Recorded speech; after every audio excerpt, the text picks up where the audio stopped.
What's up, Fantasy Champions? Spotlight Sports Network is excited to tell you about an amazing deal from Thrive Fantasy, your place for daily fantasy sports and esports. Right now, with promo code SS Network, Thrive Fantasy will match up to $50 of your first deposit. So go to thrivefantasy.com and sign up now with promo code SS Network. That's thrivefantasy.com, promo code SS Network.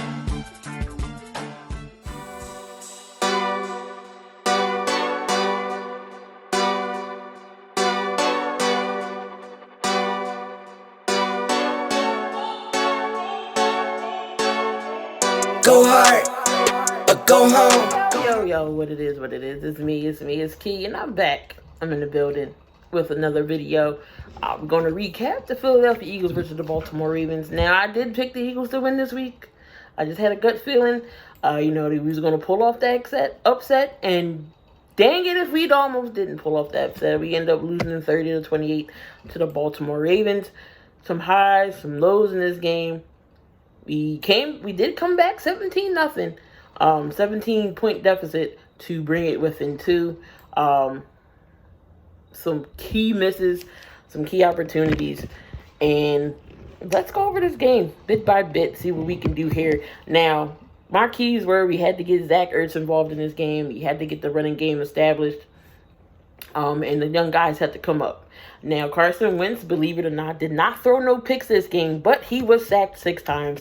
Our offensive line has been hurt. No Lane Johnson, no Matt Pryor because of the COVID. He came in close contact with someone, so he did sit out. So we did have to put Jaron Brown in the game, and also Jack Driscoll played as well. So Carson Wentz did have a 21-40 game. He threw 213 yards, and he did have 2 touchdowns.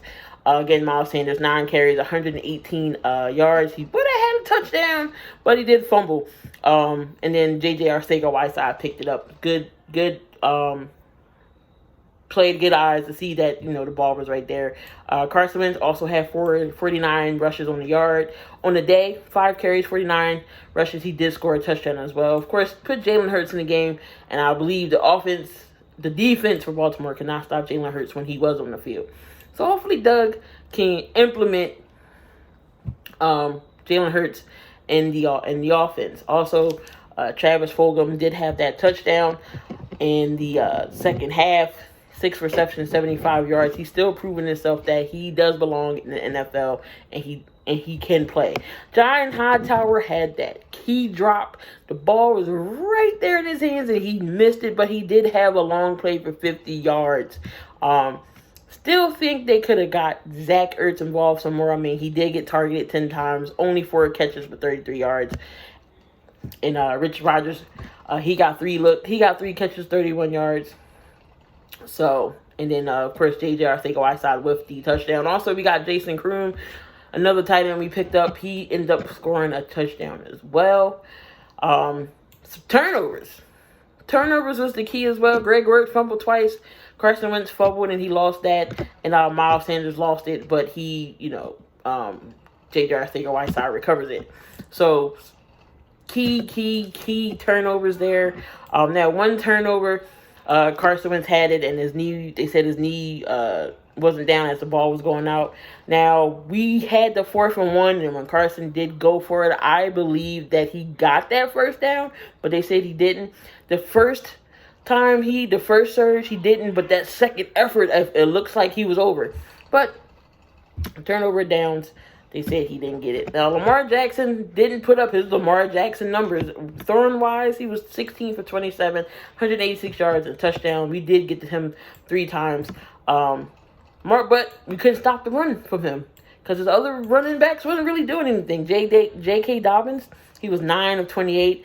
Gus Edwards, 14 of 26. And Mark Ingram, 5 carries for 20 yards. Those 3 running backs, you don't know what you're going to get. I feel like their running game is not there. I feel like they rely on Lamar Jackson too much. 9 carries, 108 yards. You have 3 running backs, which a quarterback outruns the whole Baltimore rushing, the whole running backs they have, all 3 of them, but your quarterback outruns all of them, has more rushing yards and a touchdown. I don't know. It seems like that's a problem. But I feel like Lamar hasn't been his Lamar self either. Marquise Brown, he was the leading receiver. He had 4 catches, 57 yards. Nick Boyle had that touchdown, and Gus Edwards and Lamar Jackson had the touchdown. Now, Jake Elliott, he did miss a field goal. He missed 52 yards. For the most part, I mean, we did stop Mark Andrews. The Eagles have given up more touchdowns at tight ends this year so far. I mean, we did stop Mark Andrews. As far as the defense goes, I thought the defense did their part, did what they could do against Lamar Jackson. Couldn't stop his rushing. But they did get to him 3 times. I feel like Alex Singleton, the linebacker, he didn't have that bad of a game. So, I mean, overall, again, we had some ups, we had some downs. Again, no interceptions from either party. Carson Wentz didn't throw an interception, but was good this week. Again, offensive line had their issues protecting Carson. Carson can only do so much. I mean, I think this is one of his best games so far this year. Again, they was without 6 of their top offensive linemen and 3 of the wide receivers, and their tight end number 2. Dallas Goedert is missing, believe it or not, is missing a lot in this offense as well. No Miles Sanders. Apparently, Zach Ertz goes down. Another lineman. Wentz was getting hit all game, but he fought back. He did fight back. Again, John Hightower, he dropped the pass. So, Carson can only do what he do. And I commend the Eagles for fighting back. They battled. They fought. 6 games into the season. I mean, where could they go? Could we see more of Jalen Hurts in this offense? Doesn't help. It won't hurt. Now, it seems like they play better in the second half than the first half, but they need to play like this all 4 quarters, both halves. So I feel like Baltimore wasn't their Baltimore self. Lamar Jackson went in himself. The Eagles could have won this game, but came up short. I think that play calling at the end for that 2-point conversion, it shouldn't have been that run. It shouldn't have been that play. I think it's something else. And again, injuries. I mean, what can you do? The lack of preseason. Is it the trainers? Is it the doctors? I don't know. But we have some key people getting hurt, and we can't beat the injury bug. The defense did do a nice job regrouping after that first ugly start.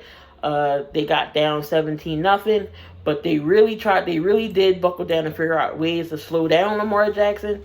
So that is a plus. So the Eagles defense did do a good job. Jalen Hurts, he did come in. He did clearly see, the second rounder. And he can start in this league. He adds some juice to the offense. The offense lightened up. So I feel like maybe Doug can throw Hurts in there, and just to see what he does a little bit. You never know. But Hightower did bounce back after dropping that 50-yard catch. I mean, after dropping that touchdown, that should have been a touchdown. So it's good to see the young guys, step up and trying to do what they can do. J.J. Arcega-Whiteside, he did fumble. He did recover that Miles Sanders fumble. He got his first touchdown. Travis had a good game in the fourth quarter. He's still going to play. Hopefully, he still gets more receptions, even if D-Jack or Alshon does come back. Now, again, Miles Sanders did go out with a knee injury. But he's so nice to look at. He had 118 yards on the day. So he now has 10 longest runs in franchise history in the span of 8 days. So he's the only Eagle to rush for 70 yards or more in consecutive games. In his first with 2 in the same season. Other Eagle that only did that was Wilbur Montgomery.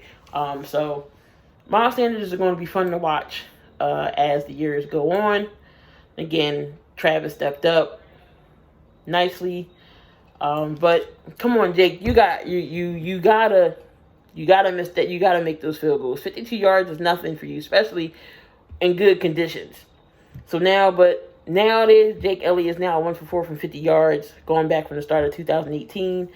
He's only 5 of 3 from 50 yards and out, which is only 39%. Second worst in the NFL during that span.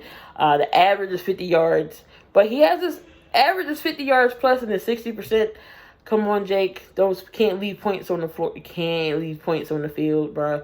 But there you have it, guys. I mean, we got a shortened week. We play the Giants Thursday night, I believe, and hopefully we can do a little better. The Giants isn't great either, so I believe this should be a good game. The Eagles should win this game against the Giants. But there you have it, guys. If you haven't always subscribed already, hit that bell. Get in the building as always. I'm always in the building. Don't forget about my home, my guys over there with the Spotlight Sports Network. Also, I'm a part of that. So that is my home. You can see me all the time, always in the building in somebody's chat. Catch me, find me, drop a comment below. Let me know what you think about this game. And always, always, always be safe. And I'll catch you in another video.